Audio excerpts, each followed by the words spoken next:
हूं। डिक्टेशन की गति है 80 शब्द प्रति मिनट। डिक्टेशन स्टार्ट होगी 5 सेकेंड बाद।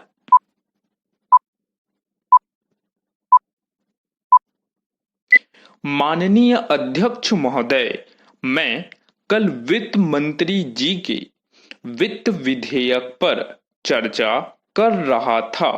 मैं निवेदन कर रहा था कि हमारे जो पिछड़े हुए जिले हैं उनमें शिक्षा का प्रसार हो।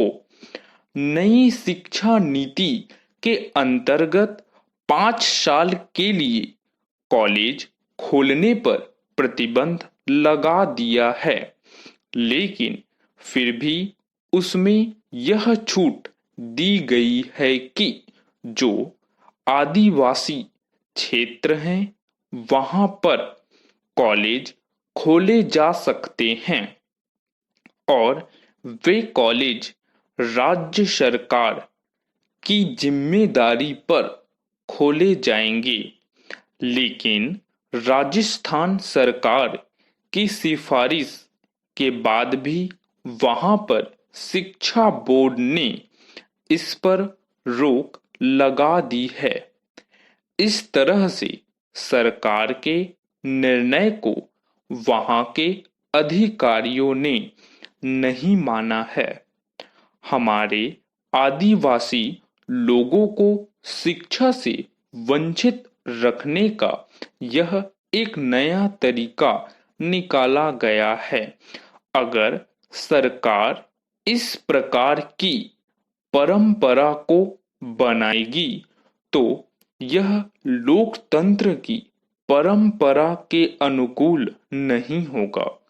सरकार ने निर्णय लिया है कि आदिवासी क्षेत्र में कॉलेज खोला जा सकता है। उसी निर्णय के अंतर्गत राजस्थान सरकार ने यह फैसला किया था कि वहां कॉलेज खोला जाए। इस पर शिक्षा बोर्ड का रोक लगाना उचित नहीं है। शिक्षा बोर्ड ने यह रोक इसलिए लगाई है कि पिछड़े हुए क्षेत्र के आदिवासी दूसरों के मुकाबले में न आ सके।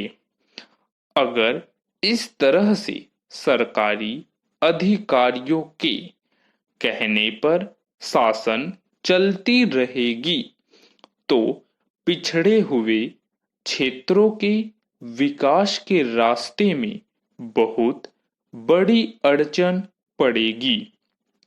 मैं पुनः मंत्री महोदय से निवेदन करना चाहता हूं कि राजस्थान सरकार ने जो निर्णय लिया है और प्रस्ताव पास करके कॉलेज खोलने का जो फैसला किया है उस पर अमल करते हुए इस कॉलेज को खोलने के आदेश भेजे जाएं।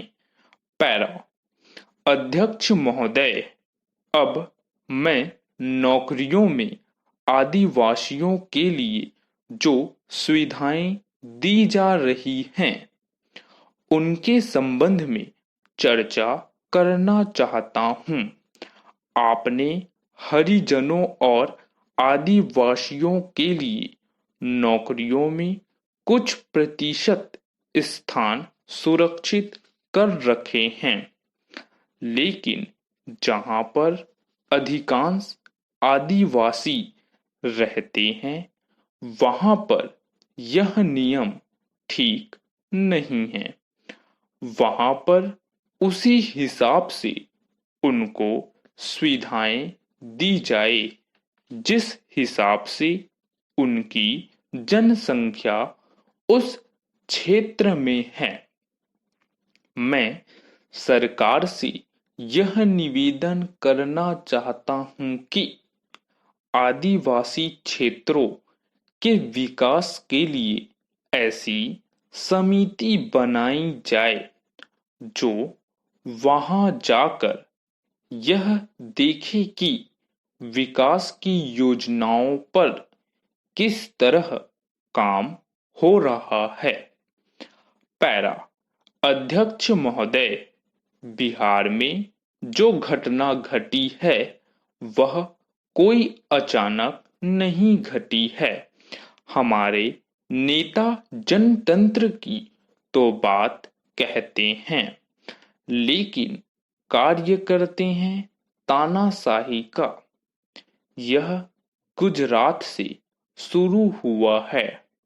यह ठीक है कि देश में महंगाई है, बेकारी है और दूसरी समस्याएं हैं, लेकिन हमारे विरोधी पार्टी के नेता जनता को यह नहीं समझाते कि इन समस्याओं के क्या कारण हैं।